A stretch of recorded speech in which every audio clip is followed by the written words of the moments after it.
17 দিন অতিক্ৰম কৰাৰ পাছতো কোনো সন্ধান নাই অৰুণাচল প্ৰদেশৰ চাংলাং জিলাৰ অসম অৰুণাচল প্ৰদেশ সীমান্তৰ ফিনবিৰু 14 নম্বৰ খাদান এলেকাৰ কয়লা কামৰ পৰা অপহৃত 3 কয়লা শ্ৰমিক জ্ঞান থাপা, চন্দন নাৰ্জাৰী আৰু লেখক বৰাৰ, যাক লৈ সৰব স্থানীয় দল সংগঠন।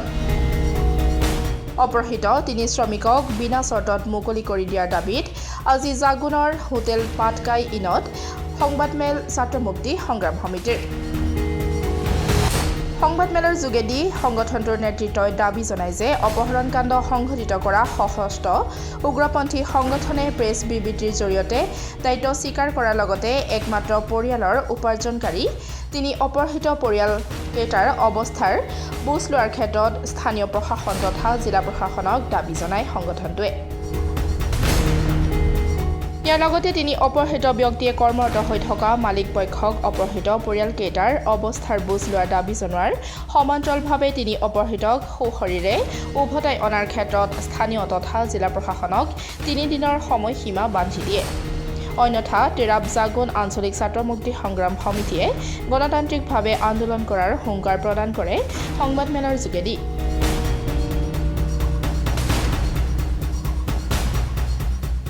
পোনপ্ৰথমে ছাত্ৰ মুক্তি সমিতি তিনিচুকীয়া জিলা সমিতি আৰু তিৰাব আঞ্চলিক সমিতি হৈ সকলোকে সংগ্ৰামী অভিবাদন জ্ঞাপন কৰিছোঁ। আৰু লগতে আজি আমাৰ এই সংবাদমেলত উপস্থিত থকা সকলো সংবাদকৰ্মীসকলক ছাত্ৰ মুক্তি সমিতি তিনিচুকীয়া জিলা সমিতি আৰু লগতে তিৰাব আঞ্চলিক সমিতি হৈ বৈপ্লৱিক অভিযান গ্ৰহণ কৰিছোঁ। আজিৰ প্ৰসংগটো হ'ল আজিৰ পৰা প্ৰায় 17-18 দিন আগতে যি এক অপহৰণ কাণ্ড হৈছিল। অপহৰণ কাণ্ড বুলি কোৱাৰ লগে লগে এক এনেকুৱা শব্দ যি শব্দই মানুহক একেবাৰে দুখত পেলাই দিয়ে, যি শব্দই মানুহক একেবাৰে কাৰ অপহৰণ হৈছে, কি ধৰণে অপহৰণ হৈছে, কোনে অপহৰণ কৰিছে, এই ধৰণৰ বিভিন্ন ধৰণৰ প্ৰশ্নসমূহ উত্থাপন হয়। কিন্তু আমি গম পালো যে বমগাৰাৰ ফিনবিৰু বস্তিৰ পৰা 3জনকৈ লোকক অপহৰণ কৰা হৈছিলে 17 ফেব্ৰুৱাৰী তাৰিখে। এজনৰ নাম হৈছে জ্ঞান থাপা, আনজনৰ নাম হৈছে লেখক বৰা আৰু আনজনৰ নাম হৈছে চন্দন নাৰ্জাৰী। এই 3জন লোকক আমি শুনি পোৱা মতে 14 নম্বৰ এলেকাৰ পৰা তেখেতলোকক অপহৰণ কৰা হৈছিলে। কিন্তু এতিয়ালৈকে কোনো ধৰণৰ সাহস ওলোৱা নাই যে তেখেতলোকক কোনটো হস্তপন্থী দলে তেখেতলোকক অপহৰণ কৰিছে। এতিয়ালৈকে কোনো ধৰণৰ দলে তেখেতলোকে স্বীকাৰোক্তি দিয়া নাই যে আমি তেখেতলোকক অপহৰণ কৰিছো বুলি। আৰু এটা কথা লক্ষণীয় আমি ইয়াত দেখিছো যে তিনিচুকীয়া জিলা প্ৰশাসনে পোনপ্ৰথমে যেতিয়া তেখেতক অপহৰণ কৰা হৈছিল তেখেতলোকক সেই তাৰ প্ৰায় 2-3 দিন তেখেতলোকে ভালকে অপাৰেশ্যন চলালে। আমি দেখি পাইছিলো যে এডিচনেল SP DIG লৈকে আহি তেখেতলোকে ইয়াত জংঘল অপাৰেশ্যন চলালে। কিন্তু তাৰ পাছত এতিয়া যেতিয়া দিন লাহে লাহে দিনসমূহ উকলি গৈ আছে তেখেতলোকক কিন্তু অপাৰেশ্যন কৰা আমি দেখা নাই। আৰু এতিয়ালৈকে তেখেতলোকৰ যি ঘৰৰ অৱস্থা সেই অৱস্থা বুজ ল'বলৈ কিন্তু কোনো ধৰণৰ স্থানীয় প্ৰশাসন বা জিলা প্ৰশাসনৰ কোনো ব্যক্তিসকলে এতিয়ালৈকে তেখেতলোকৰ ঘৰত যোৱা নাই। আৰু ছাত্ৰ মুক্তি সংগ্ৰাম সমিতি হৈ আমি এটাই দাবী জনাইছো যে ইয়াৰ পৰাই যিকোনো পথে এই 3জন ব্যক্তিক ঘূৰাই আনিব লাগে। আমি শুনি পোৱা মতে সেই 3জন লোক কয়লাৰ সৈতে জড়িত আছিল বুলি, কয়লা কামৰ সৈতে মোহৰি আছিল বুলি শুনি পাইছো। আৰু যিসকল ব্যক্তি তেখেতলোক মোহৰি আছিল সেইসকল ব্যক্তিয়ে তেখেতলোকক কিন্তু ঘূৰাই অনাৰ ব্যৱস্থা কৰিব লাগে। আৰু লগতে তেখেতলোকৰ জ্ঞান থাপাৰ ঘৰত যিজন জ্ঞান থাপাৰ ঘৰত আছে কেৱল মাত্ৰ তেখেতৰ এজন বিকলাংগ ভাইটি আৰু তেখেতৰ দেউতা। সেই ঘৰত আৰু কোনো ব্যক্তি নাই। সেই ঘৰৰ যি অৱস্থা সেই অৱস্থা কিন্তু এতিয়া কোনে বুজ ল'ব, সেই ঘৰৰ অৱস্থাৰ জিম্মাদাৰী কোনে ল'ব।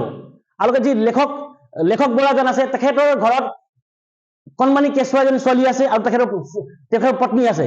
সেই পত্নী সেই কণমানি ছোৱালীৰ জিম্মা কোনে ল'ব। চন্দন নাৰ্জাৰী সেইজন একেবাৰে বৃদ্ধ অৱস্থাৰ ব্যক্তি বোলে, তেখেতৰ জিম্মা কোনে ল'ব। এতিয়ালৈকে আমি শুনি পোৱা মতে তেখেতলোকক জ্ঞান থাপাৰ ঘৰ বা লেখক বৰা বা চন্দন নাৰ্জাৰী ঘৰ এতিয়ালৈকে তেখেতলোকৰ ঘৰত ফোন আহিছে, ফোন যোগে কোৱা হৈছে বোলে যে ইতিমধ্যে তেখেতলোক আমি ইয়াত লৈ আনিলো।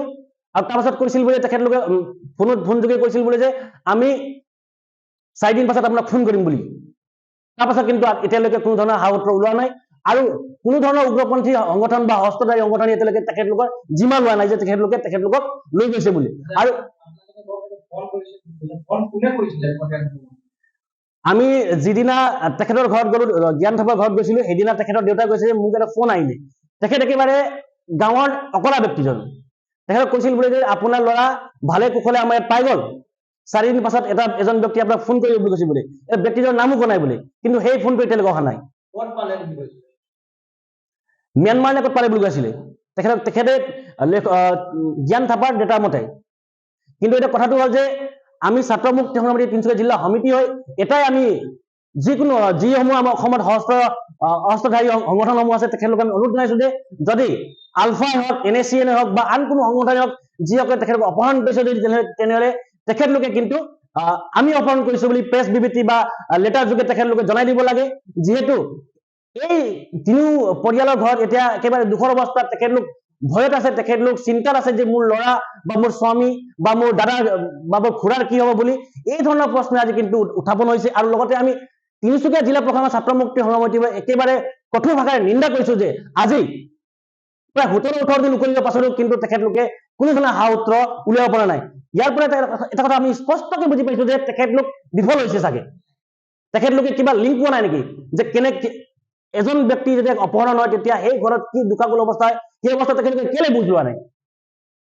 এই ধৰণৰ প্ৰশ্ন আজি উঠিছে। আৰু ছাত্ৰ মুক্তি সমিতি এটা কথা স্পষ্টকৈ কৈ দিব বিচাৰিছে যে তিনিচুকীয়া জিলা প্ৰশাসনে অতি সোনকালে অনতি পলমে এই যি সমগ্ৰ অপহৰণ কাণ্ড হৈছে, এই অপহৰণ কাণ্ডৰ লগত জড়িত কোন সংগঠন জড়িত আছে, আৰু লগতে এই 3জন ব্যক্তি আমি শুনি পোৱা মতে কয়লা কামৰ মোহৰি আছিল বুলি তেখেতলোক কোনোবা মালিকৰ, সেই মালিকক ধৰি তেখেতলোকে গোটেই তথ্য পাতি উলিয়াই তেখেতলোকে এই 3জন ব্যক্তিক ঘূৰাই অনাৰ ব্যৱস্থা কৰিব লাগে। আৰু আমি ছাত্ৰ মুক্তি সমিতি হয় এটাই অনুৰোধ কৰিছো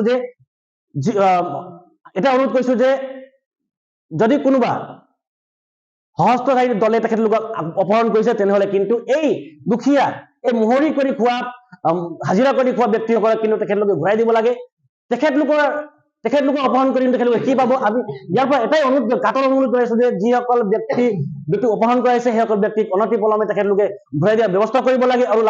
আৰু লগতে যিসকল ব্যক্তি তেখেতলোক মালিকী স্বত্বত আছিলে তেখেতলোকে সোধ-পোছ কৰি বা তেনেধৰণৰ কোনো ধৰণৰ দাবী বা কিবা আহিছিল নেকি সেই ধৰণৰ তদন্ত কৰি তেখেতলোক ঘূৰাই অনাৰ ব্যৱস্থা কৰিব লাগে।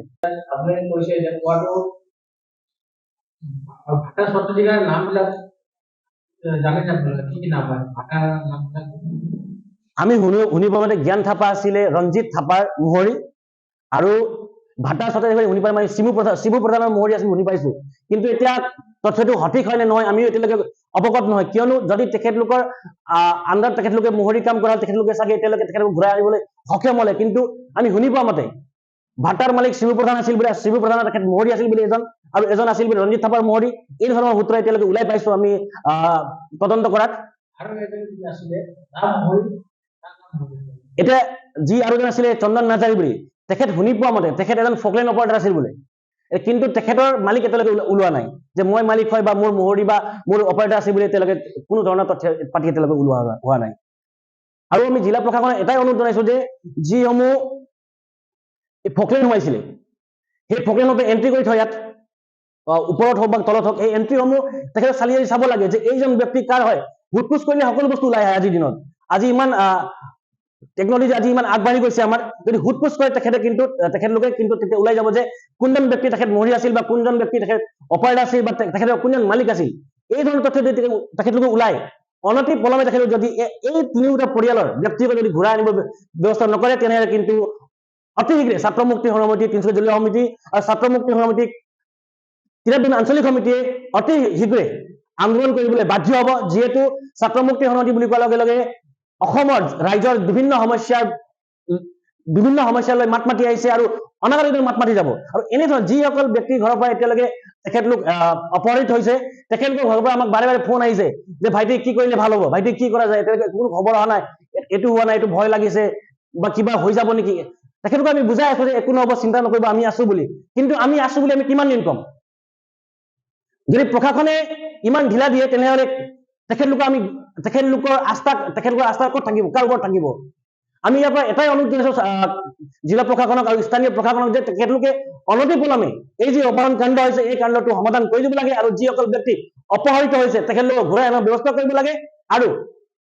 আৰু লগতে যিসকল ব্যক্তি ঘৰৰ অৱস্থা একেবাৰে অৱস্থা বেয়া আছে তেখেতলোকক তিনিচুকীয়া জিলা প্ৰশাসনে বুজ ল'ব লাগে তেখেতৰ সৰু কণমানি ছোৱালী আছে তেখেত এডমিশ্যনৰ কাৰণে ব্যৱস্থা কৰাই দিব লাগে যিসকল মালিকৰ লগত তেখেত জড়িত আছিল এই ধৰণৰ আমি বক্তব্য আমি দিব বিচাৰিছো আৰু 3 দিনৰ সময়সীমা বান্ধি দিছো তিনিচুকীয়া জিলা প্ৰশাসনৰ কাৰণে 3 দিনৰ ভিতৰত যদি তেখেতলোকে এই অপহৃত ব্যক্তিসকলৰ সঠিক তথ্য আৰু তেখেতলোক ঘূৰাই আনিব চেষ্টা নকৰে তেনেহলে কিন্তু ছাত্ৰ মুক্তি সংগ্ৰাম তিনিচুকীয়া জিলা সমিতিয়ে আন্দোলন কৰিবলৈ সাজু আছে